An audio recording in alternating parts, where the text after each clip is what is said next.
ஒரு மதிப்பெண் தேர்வு வினாத்தாள் 6 12ஆம் வகுப்பு பொதுத்தமிழ். சரியான விடையை தேர்ந்தெடுத்து எழுதுக. சிற்பி பாலசுப்ரமணியத்தின் சாகித்ய அகாதமி விருது பெற்ற நூல் ஒரு கிராமத்து நதி. இலக்கியத்தையும் மொழியையும் ஒரு சேர பேசுகின்ற இலக்கண நூல் தொல்காப்பியம். மின்னேர் தனியாழி வெங்குதிரண்டு ஏனையது தண்ணீரில்லாத தமிழ். இவ்வடிகளில் பயின்றுந்துள்ள தொடைநயம் அடிமோனை அடியதுகை. பெண்ணை தாழ்மை செய்தோன் கண்ணை குத்தி கொண்டான் என்றெழுது என்று கடிதம் எழுதியவர் பாரதியார். படியான தொடரை கண்டறிக. காலையில் பூத்த மல்லிகை மனம் வீசியது. ஆப்ஷன் 3. புயலுக்கு பெயர் வைக்கும் கூட்டமைப்பு நாடுகள் எத்தனை? 8. புவி வெப்பமடைதல் மனிதன் உருவாக்கி கொண்ட சிக்கல் என்று திட்டவட்டமாக கூறியவர் டேவிட் கிங். பிறகொரு நாள் கோடை என்ற கவிதையின் ஆசிரியர் ஐயப்ப மாதவன். பொய்யாவானம் இலக்கண குறிப்பு தருக. ஈறுகட்டு எதிர்மறை பெயரெச்சம். ஆயர்கள் தலையில் சூடியிருந்த பூ காந்தல் பூ. முதல்கள் என்ற சிறுகதையின் மையக்கருத்து பொதுநலன் பேணல்.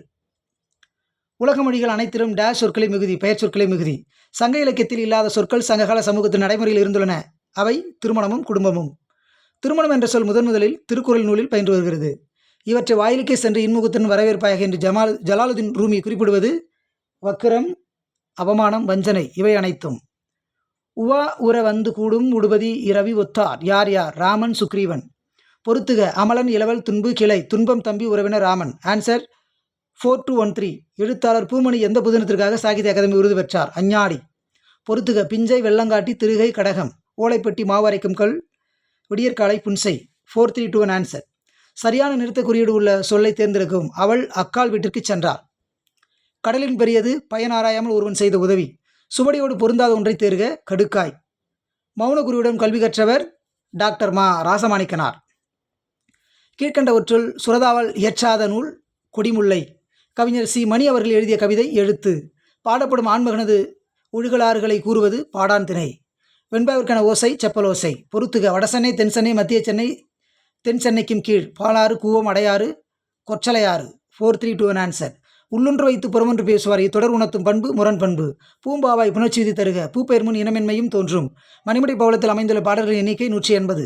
தோப்பில் முகமது மீரானின் புதினங்களில் சாகித்ய அகாதமி விருது பெற்ற நூல் சாய்வு நாற்காலி. பொறுத்துக. ஹிட்லரை விமர்சனம் செய்த படம், எதிர்பார்ப்புகளை முறியெடுத்த படம், வறுமை மிக்க இளமை வாழ்க்கை, உலகின் கேடுகளை விமர்சனம் செய்த படம், மாடர்ன் டைம்ஸ், தி கிட், சிட்டி லைட்ஸ், தி கிரேட் டிடெக்டர். 4321 ஆன்சர். குடிமக்கள் காப்பியம் என்று அழைக்கப்படும் நூல் சிலப்பதிகாரம். பொறுத்துக. குழல் வழி நின்றது, யாழ்வழி நின்றது, தன்னுமை பின்வழி நின்றது, முழவோடு கூடி நின்றது. ஆமந்திரிகை, முழவு, யாழ், தன்னுமை. 3421 ஆன்சர். பெருமிதம் என்னும் சொல்லின் இலக்கண குறிப்பு தொழிற்பெயர். என்னை போல் சிவாஜி நடிப்பார், ஆனால் என்னால் தான் சிவாஜி போல் நடிக்க முடியும் என்று கூறியவர் மார்லன் பிராண்டோ. ஐம்பெருங்காப்பியம் என்னும் சொற்றொடரை தம் உரையில் குறிப்பிட்டவர் மயிலைநாதன். ஒரு அரசன் ஒரு நாளை எவ்வாறு ஒதுக்கி பணியாற்ற வேண்டும் என்பதை டேஷ் எனும் அதிகாரத்தில் திருவள்ளுவர் விளக்குகிறார். மடியின்மை. இறுகி படிந்த துயரத்தோடும் எஞ்சிய மனிதரோடும் மீண்டிருக்கிறோம் என்ற பாடலடியில் இடம்பெற்றுள்ள நூல் அதிசயமலர். காய்நெல் இலக்கண குறிப்பு தருக. வினைத்தொகை. அரவான் நாடகத்தில் தொன்மத்தை பயன்படுத்தியவர் எஸ் ராமகிருஷ்ணன். சங்ககால பசும்பூன் பாண்டியன் தன் கொடியில் டேஷ் சின்னத்தை கொண்டிருந்தான் என்ற செய்தி அகனானூற்றில் இருப்பதை முதலில் அறிந்து வெளிப்படுத்தியவர் வெங்கடசாமி. டேஷ் யானை, யானை சின்னத்தை. ரச்சனை யாத்திரிகம் என்ற நூலின் ஆசிரியர் H.A. கிருஷ்ணனார். ரச்சனை யாத்திரத்தில் உள்ள பாடல்களின் எண்ணிக்கை 3866. கடை வள்ளல்களில் வரிசையை சாராத மன்னர் நல்லிய கோடனும் குமணனும்.